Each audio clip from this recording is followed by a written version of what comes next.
পাথরের উপরে হাতুড়ির শেষ আঘাতে পাথরটা ভেঙে চুরে চূর্ণ বিচূর্ণ হয়ে যায়। এর মানে এটা নয় যে প্রথমের সব আঘাতগুলো অনর্থক কিংবা অযথা ছিল। মাথায় রাখবেন, প্রত্যেকটা আঘাত পাথরকে দুর্বল করেছে, আবার আঘাত পাথরকে আরো দুর্বল করেছে, এবং শেষ আঘাতটা পাথরকে ভেঙে চুরে চূর্ণ বিচূর্ণ করে দিয়েছে। ইট মিনস আপনি যখন সফল হওয়ার জন্য চেষ্টা করবেন, আপনি পড়ে যাবেন, you have to try again. আবার পড়ে যাবেন, আবার চেষ্টা করবেন। মাথায় রাখবেন, প্রত্যেকটা চেষ্টা সফলতার দরজায় নক করবে, এবং একদিন এমন এক চেষ্টা করবেন যেই চেষ্টা আপনাকে সফলতার চূড়ান্ত পর্যায়ে পৌঁছে দেবে। ঠিক কিনা বলেন? অতএব আজকে আপনি চেষ্টা করছেন, আবার ফেল হচ্ছেন, it's not a big deal, it's just a part of your success.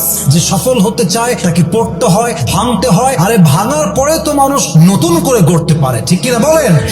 কিন্তু বাস্তবতা বড় ভিন্ন। মানুষ শুধুমাত্র সফলতা দেখতে চায়, কিন্তু এর পেছনে কত গল্প লুকিয়ে আছে, কত ইতিহাস লুকিয়ে আছে, কত নির্ঘুম রাত লুকিয়ে আছে, এই গল্প কেউ জানতে চায় না। ঠিক কিনা বলেন?